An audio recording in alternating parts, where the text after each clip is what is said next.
좋은 친구 MBC 경남. 경사스러운 소식을 가장 먼저 듣는다. 반가운 소식을 듣기 위해 제가 향한 곳은 경상북도 문경입니다. 이름 그대로 기분 좋은 소식을 전해주는 문경에서 제가 제일 먼저 첫 발을 내디딘 곳은 문경세제입니다. 야, 와, 이 청명한 하늘. 자, 오늘도 길 위에서 인사드리는 최준봉입니다. 안녕하셨습니까? 제가 와 있는 이곳은 경상북도 문경입니다. 이 문경은 그 옛날 영남에서 한양으로 올라가던 길목이었대요. 그러면서 이 길이 얼마나 험했든지 엄청 유명했다고 합니다. 네, 모든 사람들이 한양을 올라가기 위해서는 이 길을 꼭 통과해야 했던 거죠. 과거 시험 보러 가는 선비를 비롯해서 일반 백성들도 이 길을 거쳐야 한양을 올라갔던 겁니다. 그 수많은 사람들이 거쳐갔던 이 길, 기쁨과 희망과 슬픔과 괴로움을 묻었던 이 길을 따라서 오늘 최주봉이가 여러분들과 함께 떠나보겠습니다. 좋습니까? 오케이, 레디 고! 삶의 희로애락이 녹아있는 길 위로 떠나는 문경 여행, 지금 출발합니다. 굽이굽이 깊은 산중에도 더디지 않은 시간은 흐르고 또 한 번의 계절이 지나가고 있네요. 자, 매번 길 위에서 인사를 드립니다마는 저는 계절의 변화를 온몸으로 느끼고 있습니다. 아, 벌써 늦가을입니다. 벌써 겨울 초입이에요. 네, 겨울을 알리는 이 소식도 맨 먼저 여기서부터 알려주지 않을까요? 네, 이곳은 문경세제약 세 관문 중에 첫 번째 관문이에요. 주hul관이라고. 이 주hul관이 어떤 곳인지, 이 숨어있는 보석 같은 곳을 조금 만나는 분께 한번 여쭤보겠습니다. 숨겨진 보석, 주hul관이 어떤 곳인지 한번 가보시죠. 아, 저기 계시네요. 안녕하세요. 네, 안녕하십니까. 반갑습니다. 네, 반갑습니다. 아이고, 네. 일찍 나오셨네. 네, 네. 오늘따라 날씨가 꽤 추워요. 네, 오늘 좀 날씨가 추워서. 그렇죠. 네. 벌써 초겨울로 들어서고 네, 맞습니다. 있습니다. 네. 네. 이 주hul관이 어떤 곳인지 좀 소개 좀 해주시죠. 네, 여기가 이제 문경 세제인데 이 세제길이 그 예. 조선시대에 예. 서울에서 한양에서 부산까지 갈 때 예. 가장 높고 험준한 곡이었습니다. 아, 네. 그래서 이제 새도 이렇게 넘어가다가 그 힘들어서 쉬었다 가는 곳. 쉬었다 가는 곳이라 조령이라고 표현을 했는데. 아, 조령, 세조자, 네. 고개령자. 네, 아, 그렇습니다. 네네. 여기는 관문이 총 3개가 있습니다. 여기가 1관문, 주hul관, 단 예. 2관문, 3관문이 있는데 사실 임진왜란이 1592년도에 발생되기 전에는 관문이 없었습니다. 아, 그래요? 네, 그런데 임진왜란이 생기고 난 다음에 2관문을 예. 먼저 만들고 1708년도에 이곳 그 세제 쪽이 아주 요충지이기 때문에 군사적으로 아. 1관문과 3관문을 1708년도에 숙종 때 다시 만들었습니다. 그래서 이 영남에 있는 많은 사람들이 과거 시험이나 혹은 개인적인 일로 아니면 공무적인 일로 그 한양에 올라갈 때 반드시 넘어야 하는 네. 제일 첫 번째 관문입니다. 영남에서 한양으로 향하는 길. 험준한 길이라도 꼭 이곳을 통과해야지만 한양 땅을 밟을 수 있었기에 일반 백성에게는 물론이고 군사적 요충지로도 문경세제는 중요한 곳이었다고 합니다. 그 당시에 신립장군이라고 신립장군. 네, 여기 내려와서 그분이 말을 타고 싸우는 예. 분이라서 여기를 포기하고 충주 탕금대에서 거기서 배수의 진을 치고 싸우다가 결국은 전멸을 당하는 그런 슬픈 역사가 우리가 있는 곳입니다. 전멸을 했어요? 네, 탕금대에서. 네, 아, 탄금대에서. 네, 충주에서. 충주 네. 탄금대에서. 네, 네, 그렇습니다. 아, 아픈 역사가 있군요. 예. 자, 그러면 제가 또 여기 제가 듣기에는 무슨 옛 박물관? 옛길 박물관입니다. 옛길 박물관. 전국에서는 최초로 유일하게 예. 옛길과 관련된 것을 많이 이렇게 전시를 해놓은 옛길 박물관이 멀지 않은 곳에 있습니다. 아, 옛길 박물관. 네네. 가시죠. 네. 몇백 년간 수많은 사람들이 걸었던 그 길 위에는 어떤 이야기들이 펼쳐져 있을까요? 그 이야기가 궁금한 저는 전국에서 하나밖에 없다는 옛길 박물관으로 향했습니다. 자, 여긴 뭐 이렇게 다 작고 지도도 작고 그러네요. 네. 저게 개나리 보침 아니에요? 네, 맞습니다. 개나리 보침. 예, 저거는 내가 지참을 해. 네, 맞습니다. 내가 어깨에 메고 다녀야 할 개나리 보침에 내가 꼭 필요한 건데 여기 있네. 네. 응? 이 작은 책들이나 지도책이나 이런 물품들을 저기에 넣어서 저기다 보관하고 저기다 메고 다니면서 쉽게 풀어 볼 수 있도록. 네네. 그리고 요 작은 책들은 이제 저희들이 좁쌀책이라 그러기도 하고 수진본이라 그러는데 수진본. 이 숫자가 이 소매 숫자입니다. 그러니까 소매에 이제 넣어서 넣어서 이렇게 필요할 때 꺼내서 덮어짜라. 네. 돈이죠 저게. 아, 그리고 나침판도 있어야 되고 나침판. 네, 다음에 물을 떠먹어야 되니까 표주박도 아, 표주박도 있어야 되고. 그러니까 다 조그만해, 다 조그매. 제일 중요한 신분증. 아, 신분증, 호패. 이 신분증도 달고 요거는 이제 채색으로 그린 지도입니다. 종이 한 장을 들고 전국을 걸어다니며 하나하나 그려나갔을 이의 지도. 이 지도가 길을 걷는 또 다른 이들의 길잡이가 되어줬죠. 작은 길 하나, 산봉우리 하나 놓치지 않은 그 세심함에 감탄이 절로 나옵니다. 지도가 이렇게 대한민국을 전체로 그린 지도가 있고 다음에 도별로 경상도, 도별로. 충청도 예. 그린 게 있고 그보다 더 작은 게 현별로 예컨대 문경현 예, 현별로. 그런 지도들이 좀 더 그 당시 정보를 더 많이 알 수가 있겠죠.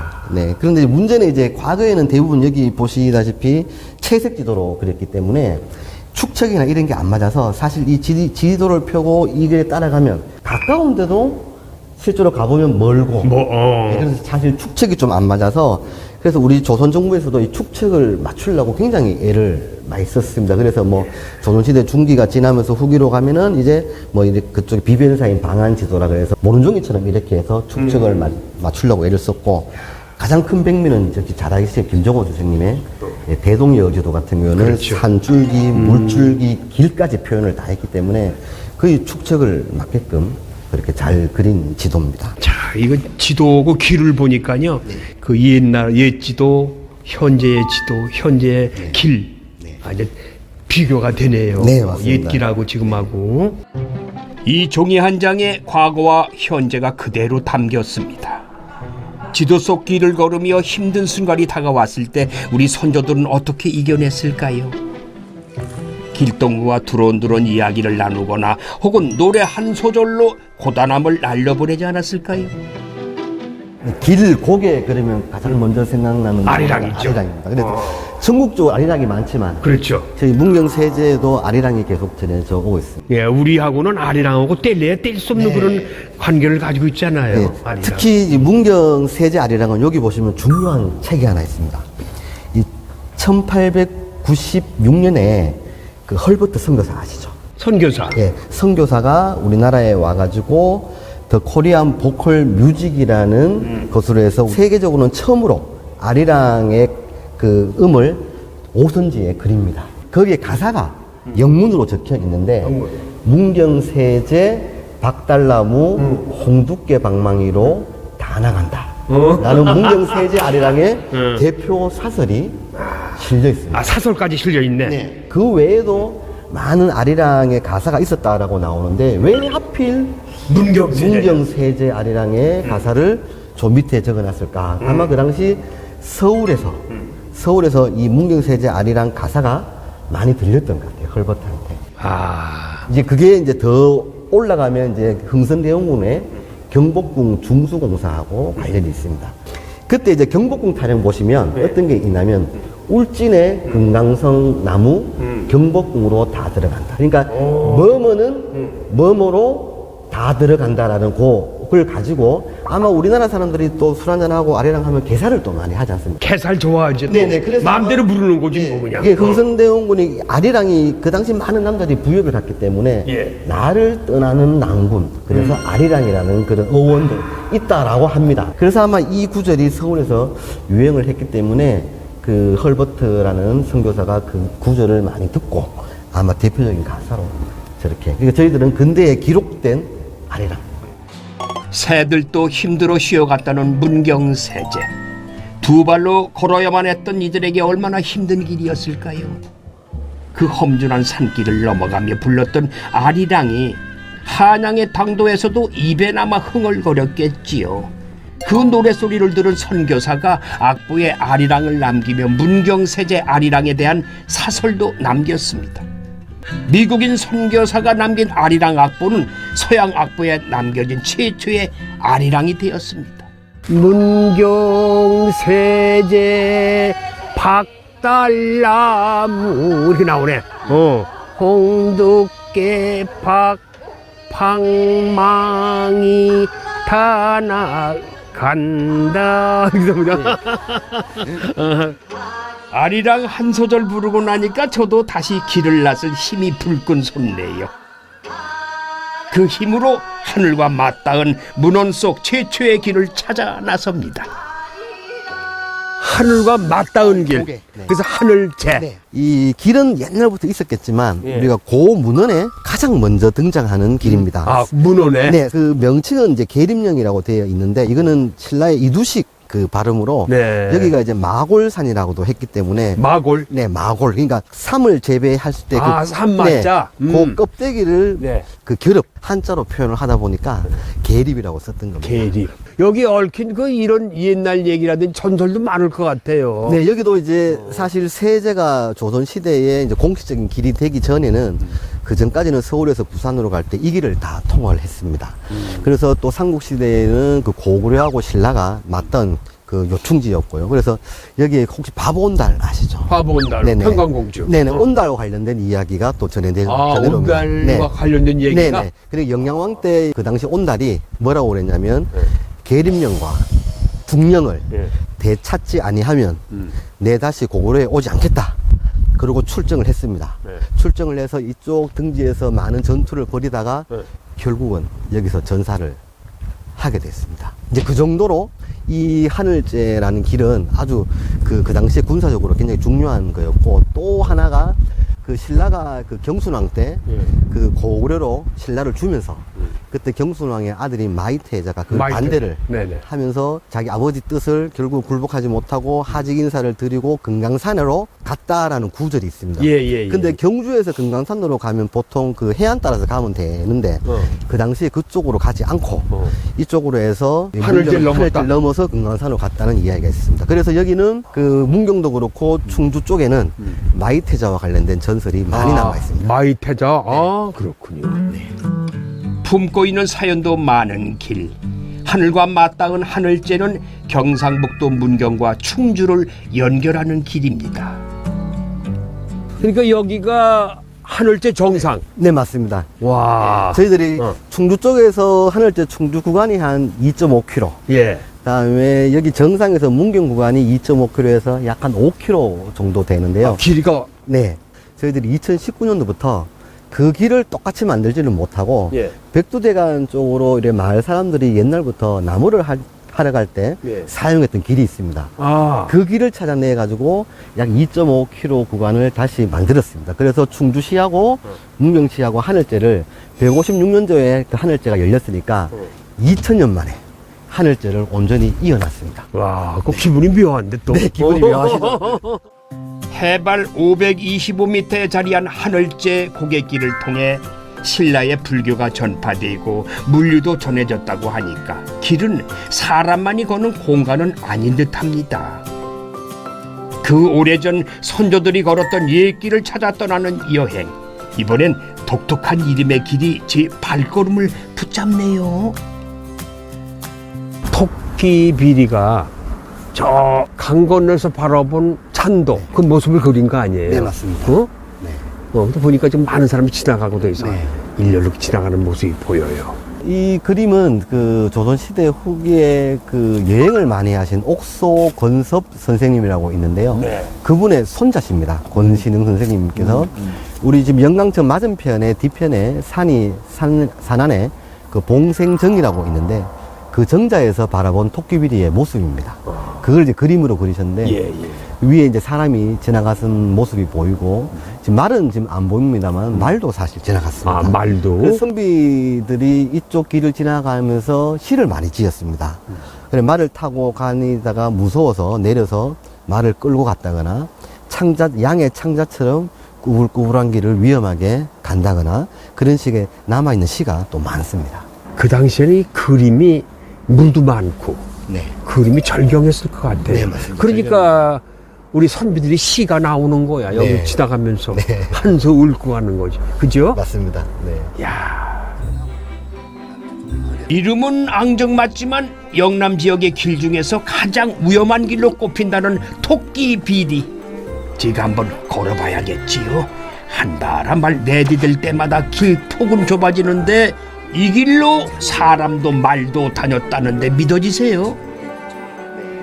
와, 야 이건 진짜 그 옛날 이 험한 길을 어떻게 걸었을까요? 네, 어? 맞습니다.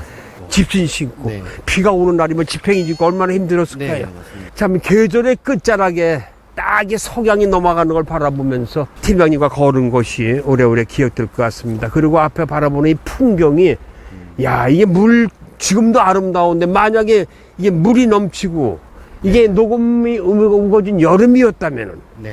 야 얼마나 아름다웠을까 생각을 했어요. 네, 아주 아름답습니다. 물량도 아름답죠? 훨씬 더 많고 하면. 그러면요. 아.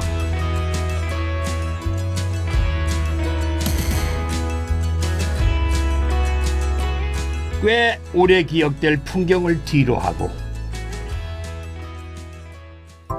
저는 문경의 짜릿한 순간을 맛보러 왔습니다.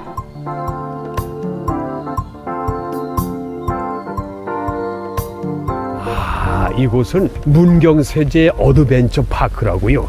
문경세제에 오시면은 한 바퀴 쏙 돌아보고 여기서 몸 푸는 데예요. 남녀노소 누구나 다 몸을 풀 수 있는데. 저기 또 나와 계시네.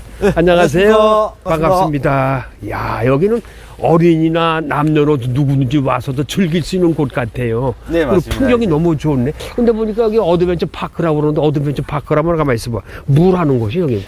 장비 착용하고 챌린지 이제 모험 체험 활동을 하는 거예요. 네. 이제 각 구간마다 12코스가 있는데 이제 각 구간마다 다 특이한 이제 이색 체험이 있어가지고요. 한번 해보면 참 짜릿하고 즐거운 될 겁니다. 짜릿한 체험을 하는 곳이군요. 네, 맞습니다. 저 같은 사람은 그럼 어떤 체험에 딱 어울려요? 선생님 같은 경우는 찐단이 제일 어울릴 것 같습니다.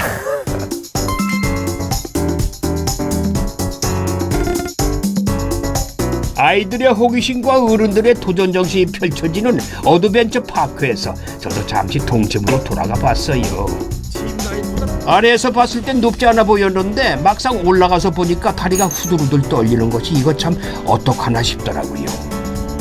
이거 한 몇 초 걸릴까요? 저희는 한 20초에서 30초 정도 보고 있습니다. 30초. 네, 준비되었을까요? 오케이. 그럼 출발하겠습니다. 네. 와우! 와우!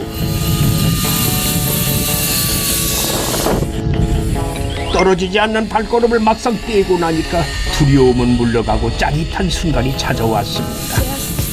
찬바람이 뺨에 닿으니까 기분이 참 좋긴 좋고 상쾌하는데 잠시 어린아이로 돌아간 제 모습입니다. 예. 200m 구간이 짧게 느껴질 정도로 짜릿한 순간을 맛봤습니다. 확 꺼내고 기분이 좋아요. 그리고 일단 짧은 코스고 이게 그렇게 깊질 않아요. 이게 더구나 강이 있으면 모르는데 강이 아니고 산과 산 사이 야트막해서 누구든지 편하게 탈 수가 있습니다. 여러분 걱정은 좀 마세요. 문경 오시면 어드벤처 꼭 한번 들리시기 바랍니다. 예, 화이팅! 한결 가벼워진 마음으로 문경의 들판을 걸어봤습니다. 어디선가 달콤한 향기가 저를 이끄는데요.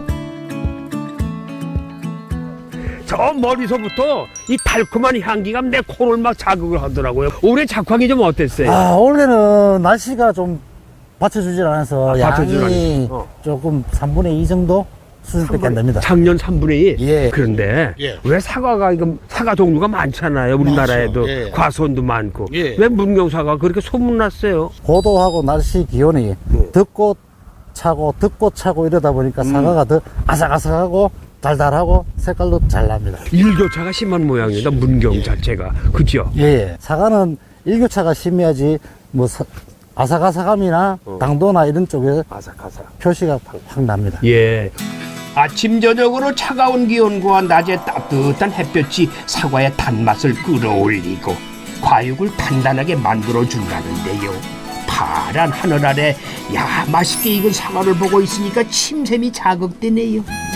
자, 맛보기 전에 먼저 사과 수확부터 해야겠어요. 근데 사과 따는데 네. 이거 어떻게 따는지 몰라. 그냥 지난번 이렇게 비틀던데. 아, 그건 아니에요? 그건 아니고. 자, 사과를 딸 때는 제일 간단한 방법은 요 손가락. 요거만 생각하시면 됩니다. 아, 손가락? 쉽게 가면 요렇게 잡고. 아, 잡았다. 아, 여기 이제 돌려? 받침대죠. 딱 꺾으면 됩니다. 아, 그러니까 이렇게 잡았다. 네. 어? 제끼세요. 당기지 말고 반대로. 아, 이렇게. 그렇죠. 아, 이게 받침이구나. 네, 그렇습니다. 아, 이게 지렛대 역할을 그렇죠, 해요. 그렇죠. 아. 그게 왜냐 그러면 네. 요 부위가 사과나무에 남아있을 경우 병이 들어올 수가 있어요. 불안병이라는 병이 들어옵니다. 그리고 딸 때 잘 따야 되겠네. 그렇죠. 그 이제 쉽게 소비자분들은 또 이 꼭지가 빠져도 비품이 돼요. 그렇죠. 꼭지가 있어야 돼. 예. 어. 요거를 이제 따셔가지고 꼭지를 이렇게 쳐주시면, 아, 꼭지를 쳐준다. 아. 이렇게 쳐주시면, 오케이. 이제 여기 였을 때, 다른 사과에 상처를 안 상처를 안 주니까. 주니까, 아. 이런 식으로 따시면 됩니다. 사과 하나를 손으로 곱게 감싸고 꼭지를 살려서 똑 따면은 이렇게 탐스러운 사과가 손에 들어옵니다. 품질 좋은 사과를 위해서 길게 삐쭉 나온 꼭지는 조금 잘라주고요. 그때 제 눈에 들어온 아까운 사과들이 보이네요. 대표님, 예. 이 사과가 조금 떨어져서 상처가 나는 이건 먹는 데는 지장 없잖아요. 먹는 데는 지장은 없지만, 그래도 저희는 버립니다. 버려야지만 또, 그게 정직성이라고 하기까지는 뭐 하지만 아무래도 이런 거는 주스를 만들기에는 제 자신이 조금 그러네요. 양심에 또. 예, 이런 건 저희는 버리는 편입니다. 버리십니다. 드시지 마시고, 여 있는 거 아무거나 뭐 맛보세요. 주인장의 허락도 했겠다. 뭐 한번 맛을 보죠. 뭐. 깎이는 소리가 맛있는 소리로 들립니다. 통째로 드셔보세요. 통째로? 예. 야, 역시 문경이야. 아삭함과 달콤함이 느껴지시나요? 이게 글쎄 무슨 맛이라고 그럴까? 그렇다고 아주 설탕까지 다른 건 아닌데 새콤하면서도. 예. 그래서 고소가 맛있는 거죠. 그리고 지금 매력이 있어. 더군다나 즉석에서 따서 먹으니까 뭐 이런 맛을 어디가 비교할 수 있겠어요? 맞습니다. 그 맞아요? 최고의 맛이죠, 지금.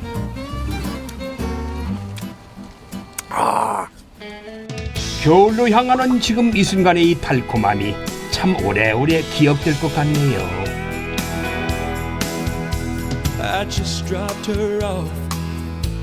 기분 좋게 길을 나선 이튿날. 와, 오늘도 날씨가 아주 청명하구나. 저 시청자 여러분들은 문경하면은 문경세자만 먼저 떠오르시죠? 그런데요, 문경에는 또 하나 더 유명한 게 있어요. 뭔지 아세요? 바로 문경 도자기입니다. 해마다 봄만 되면 새봄맞이 찻사발 축제가 열리는데 내국인뿐이 아니라 외국에서 엄청 많은 분들이 찾아와서 아주 소문난 그런 찻사발 축제라고 합니다. 박물관 들어가서 체험도 해보고 두루두루 한번 살펴볼게요. 좋은 흙으로 시간과 정성을 들여 빚은 도자기는 화려한 문양이 없어도 우리의 눈길을 사로잡지요. 문경이 품은 세월의 맛, 은은하고도 고풍스러운 그 맛이 도자기에 모두 담겼습니다. 아름다운 시간을 저에게 설명해 주실 분을 만났어요. 안녕하세요. 아, 예, 저를 또 기다리고 계셨군요. 네, 반갑습니다. 예. 야, 이 문경 도자기가 유명하긴 유명한 모양이에요. 박물관까지 있는 거 보니까요. 이 문경 도자기 박물관은 네. 2009년도에 일종 도자기 전문 박물관으로 이제 등록이 되어 있습니다. 왜 문경 도자기가 그렇게 유명하고 소문이 났을까요? 응? 문경 도자기는 특히나 찻사발이 되게 유명하거든요. 찻사발도 유명하죠. 네네. 우리나라 전통 장작가마로 찻사발을 구워내기 때문에 장작가마로 구워낸다. 예, 맞습니다.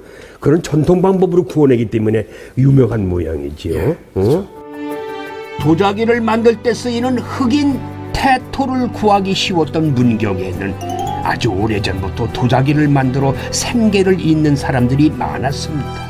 지금도 가마토에서는 막사발과 청화 백자들이 발굴되고 있다고 해요. 여기가 뭐 깨진 자기인 모양이죠. 깨진 도자기. 문경 지역에는 예. 한 200여 군데가 이제 가마터가 있는데요. 200여 군데나? 예, 그렇게 맞습니다. 아직도 발굴 조사 중에 있고요. 예. 고려 초기 이제 11세기에 이제 출토된 고려 청자 파편이 나와 있습니다. 고려시대 청자. 예, 예. 역사로 보면 한 900년 넘게 이제 역사가 또 있다고 보시면 될 것 같습니다. 한 900년 되고. 예, 예. 청자가 난 또 저기 남쪽에 다른 지역에서만 나는 줄 알아. 저기 생산되는 줄 알았더니 여기서도 빚군요. 맞습니다. 모양은 온전치 않아도 소박하고 정갈한 맛은 그대로 전해지지요. 고려 시대부터 이어온 문경 도자기는 조선 시대를 거쳐 일제 강점기 그리고 근현대를 넘어서 지금까지도 명맥을 이어오고 있습니다.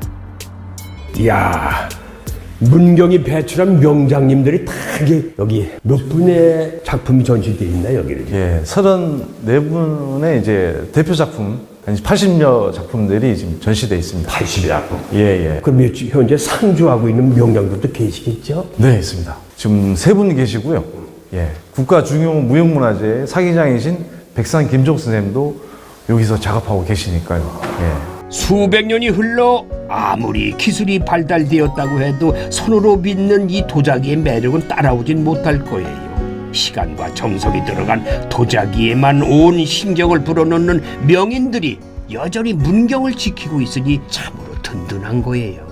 그런데 이 문경은 또 옛길로도 옛길이 유명하니까 많은 분들이 옵니다. 그 옛길하고 이 도자기하고 이런 것도 무슨 연관이 있을 것 같아요. 왜 그럴까? 궁금하죠. 어떤 많은 분들이. 문경 세제길이나 하늘제길. 하늘제. 예, 그쪽에 가마터들이 많이 출토되고 있습니다. 아, 그쪽에서도? 네네. 이제 어떻게 보면 이제 길과 같이 연결되어 있습니다. 길하고의 관련? 아, 그렇군요. 문경 도자기의 명성이 점점 퍼지면서 찾는 사람들이 많아지고 빠르게 운반하기 위해 옛길 주변에 가마터가 생겼겠지요. 도자기를 굽는 가마 또한 이 지역만의 특징이 있다네요. 여기는 문경 전통 장작가마인데요. 1250도에서 한 1300도 가까이 20시간 정도 떼야지만 이제 멋진 도자기가 탄생이 되는 거죠. 그럼 다 도자기가 구워졌다. 네네. 이거 그럼 몇 시간을 식혀야 돼요? 몇 시간보다는 한 3, 4일 정도 식혀야지만 이제 3, 꺼낼 4일을? 수가 있습니다. 예, 예. 3, 4일 정도가 식혀온 다음에 꺼내야 되는 거예요? 야, 이게 좀 정성이에요. 그죠? 네, 맞습니다. 야, 그리고 이거 인고야 기다리고 참아야 되고 급하다가 뭐 그냥 꺼낼 수 있는 것도 아니고 제 시간이 자연적으로 흐른 다음에 꺼내야 되고. 근데 이건 뭐야? 아까부터 이렇게 이게 이제 전통 장작가마를 만들 때 쓰이는 망댕이라고 합니다. 한 10,000개 정도 손으로 직접 만든 거를 이용해서 장작가마를 이제 만들게 되죠. 그 하나하나 벽돌처럼 이렇게 쌓나요? 예. 만. 쌓으면서 이제 도움 아치를 그리면서 이제 불이 자연스럽게 넘어가게끔 하기 위해서. 근데 요즘도 이거로 이용해요? 네. 가마를 만들어서 이제 굽기 시작하는 모양이에요.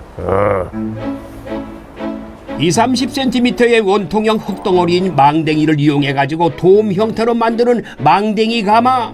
문경에서 처음 만들어진 이 가마는 단열 효과가 좋아가지고 장작을 조금만 사용해도 된다고 하니까 아주 효율성이 뛰어난 가마지요.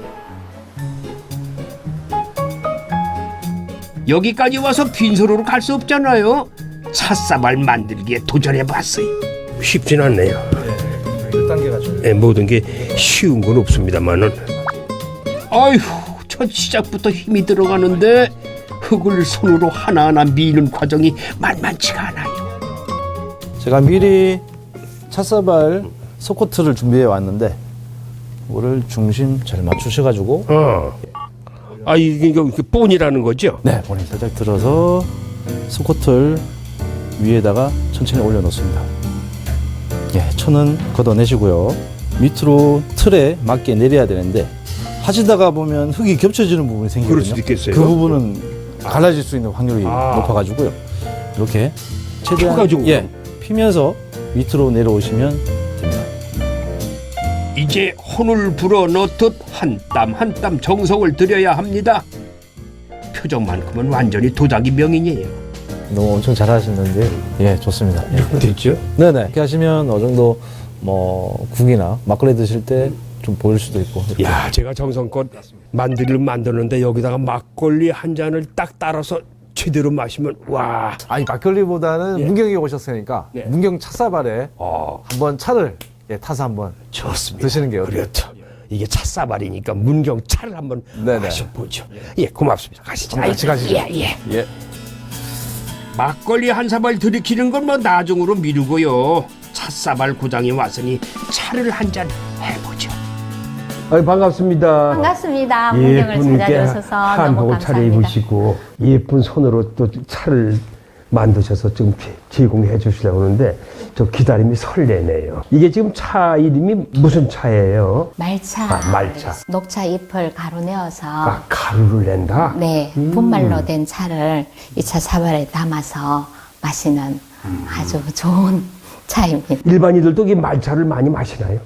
문경에는 이게 도자기가 이렇게 차사발 축제도 하고 있어서 많이 알려져 가지고 웬만한 가정에서는 말차를 다 마십니다. 그런데 그래요? 대부분의 이제 다른 지방에서는 이 차사발이 귀해서 마실 기회가 아마 잘은 없을 거예요. 우리의 그 말차라든지 전통차가 문경에서 이렇게 유명해진 건 어디에서 온 걸까? 왜 문경에? 그거는 무엇보다도 우리 차사발이 있기 때문에 그릇이 있기 때문에 차그릇에 담기는 문화가 따라오지 않았나 이렇게 생각합니다. 그래요? 네. 정성을 들여 만든 찻사발에 또 시간과 정성을 들여 한 잔의 차를 만드는 과정. 차를 마시며 생각을 정리하고 차를 마시며 마음을 바르게 했던 옛 선조들의 자세를 오늘 따라해 봅니다. 사발 위에 손이 올라오지 않도록 이렇게 밑에 받치고 이렇게 가지 않게 내 기시에 떨어지지 않고 이게 귀한 음식이라고 생각하고 자세를 반듯하게 해서 향도 맡으시고 색은 보시고 이렇게 드시고 이 향. 풀향. 날개를 살짝 이렇게 들고 드시면 이렇게 손을 이렇게 하면 다도의 예를 갖추어 천천히 음미해 봅니다. 온몸에 퍼지는 차의 향기가 마음마저 평온하게 만들어주네요. 우리는 녹차로만 잎사귀에 우러나온 그 차를 마시는데 이거는 가루로 만들기 때문에 하나도 남김없이 다 마실 수가 있는데 그런 장점이 있는 것 같아요. 녹차. 그리고 풀 냄새 난다. 풀 냄새가 아니고 향기가 있어요. 이 말차의 향기가 있어요. 녹차 향기. 나름대로 독특한 향기가 있기 때문에 제가 이제 권해드리네. 집에서 쉽게 일 가정에서도 보셨습니다만 이거 차 도구 사다가 할 수 있으면 아주 가볍게 모든 걸 다 깨끗하게 마실 수 있어서 아주 큰 도움이 되네요. 몽땅 다 버리지 않고 마시기 때문에 저한테는 아주 좋은 것 같습니다. 네. 여긴 모든 작이나 찻사발에 진열도 있고 막사발도 있고 다양하게 볼 수가 있네요.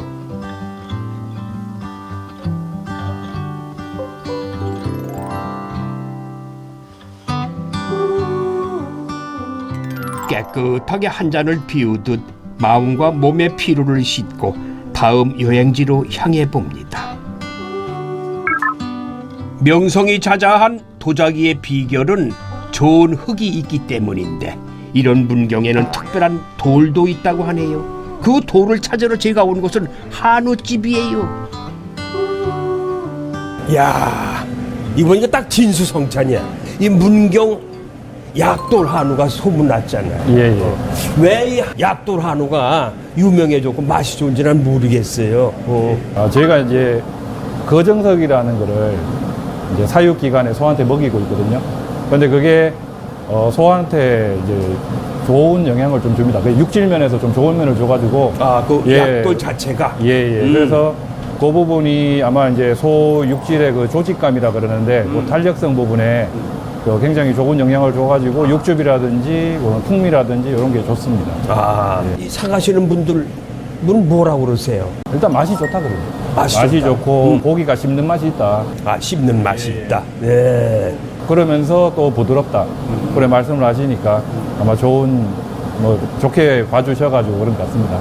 근데 뭐 이렇게 큰 거 뭐예요? 요게 저희가 이제 소를 키울 때 사료에 넣는 거정석이라는 겁니다. 갈기 전에 이런 상태에 있다가 나중에 이제 저희가 소한테 공급을 할 때는 이런 식으로 이제 갈아서 준다. 예, 가공을 소화초? 해가지고 예. 아, 갈아서 먹인다. 이게 바로 거정석, 약이 되는 돌, 약돌이에요. 아, 이걸 갈아서 소한테 먹인다. 자, 말씀은 들었으니까 이제 맛을 봐야 되겠죠. 제일 중요한 건 맛이니까. 네, 요건 육회는 그냥 먹어도 되는 거고. 제가 좀 출출하거든요. 돌을 먹인 한우, 그 맛이 참 궁금하더군요. 아주 연하다 육질이. 식감이 글쎄, 약돌 돌아갔다고 생각하고 먹으니까 더 다른 맛이 나는 것 같아. 아주 연한데. 더할 나위 없었던 약돌 육회에 이어가지고 이번엔 제대로 한 끼 해봤습니다. 약돌이 잡내를 싹 잡아주고 육질마저 부드럽게 만들어준다는데요. 과연 그 맛은 어떨까요? 원래 이렇게 안창이 연해요? 아주 연하네. 예, 맞습니다. 이 안창이 그 소의 그 내장을 좀 잡고 있는 근육이라 가지고 예, 바깥에 이제 운동하는 근육하고는 달라서 예, 이게 아주 부드럽고 맛있습니다.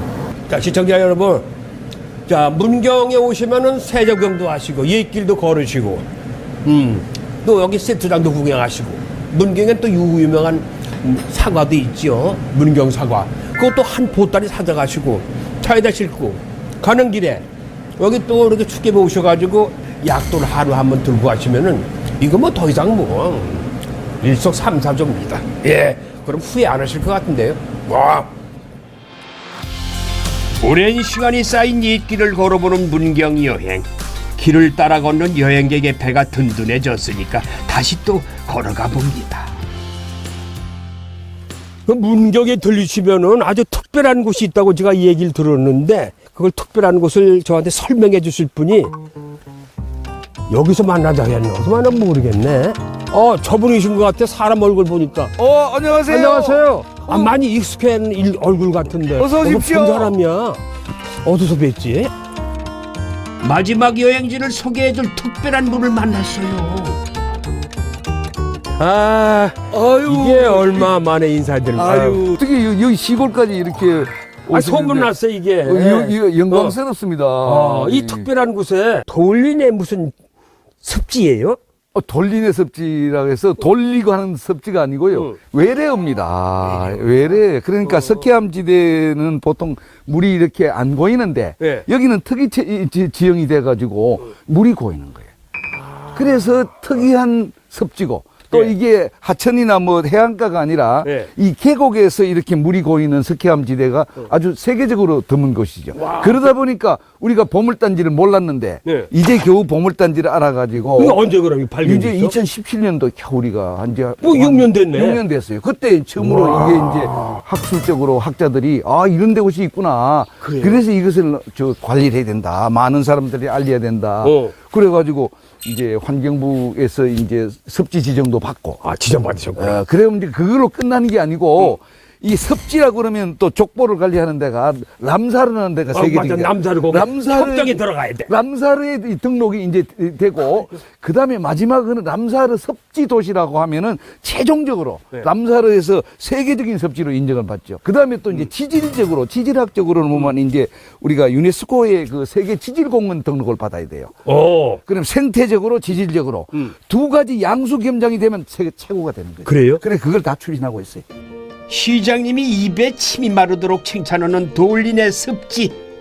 그도 그럴 것이 석회암 지대에 빗물이 고여 생겨난 무릉덩이인 돌린의 습지가 형성되는 것은 세계적으로도 희귀한 일이라고 하네요.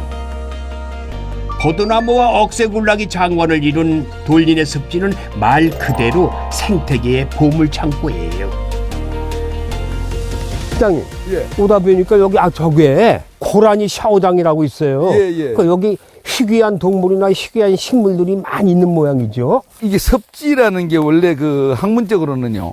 이게 생물이 다양한 생물들이 존재하는 그 가치가 있거든요.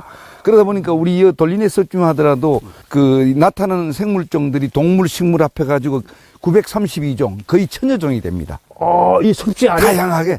그러다 보니까 또 멸종 위기에 있는 희귀 동식물도 발견이 되고 예. 수달 그다음에 뭐 삭이라는 거 우리가 삭이라는 그런 동물도 있고 꼬리 뭐 진달래 뭐 이런 아주 이름도 처음 들은 이런 부분들이 이 섭지 인근에서 자생을 하고 또 나타나고 이런 것이 이제 이 섭지와 그다음에 초지와 이런 다양한 생물종들이 존재하는 것도 우리 돌리네 섭지의 큰 강점 중에 하나입니다. 시장님은 이 섭지 생긴 이후로 완전 식물학 박사가 되셨어요. 제가 환경부 출신이고 환경 전문가다 보니까 물 만났습니다. 와, 제대로 물 만나셨어. 제대로 만났습니다. 그리고 이게 이제 보통 아까도 말씀드렸지만은 이게 석회암 이 지형이라는 게 그냥 이게 물이 그냥 그대로 빠지는 건데 물이 고이는 이유가 이게 무슨 이유예요? 그게 석회암이 하면 이제 분해가 되는데요. 예. 그럼 물이 빠지는데 거기에서 테라로사라고 학문적으로 하는데 테라로사.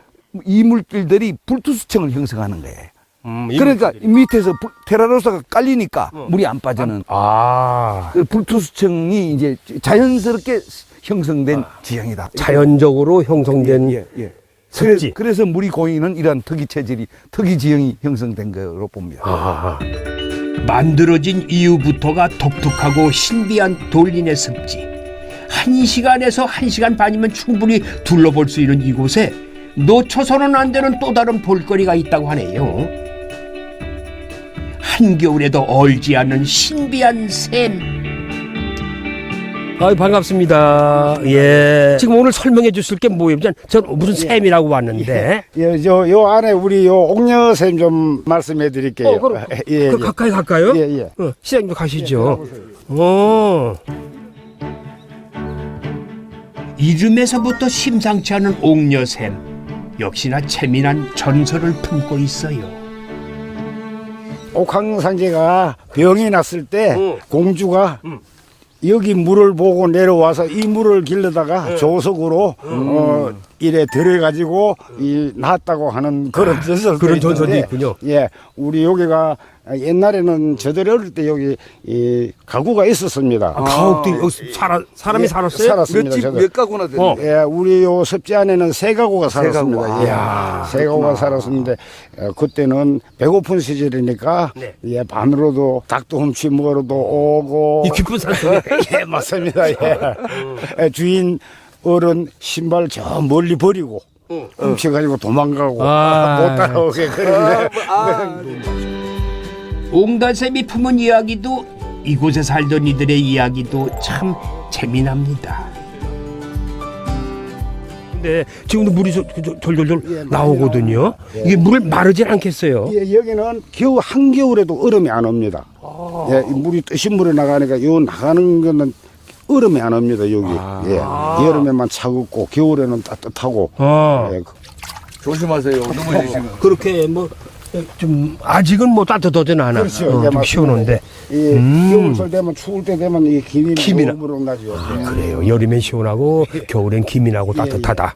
그 물이 마르지 않는다. 이게 옥녀샘? 예, 옥녀샘입니다. 문경이 만들어낸 신비로운 자연의 보고.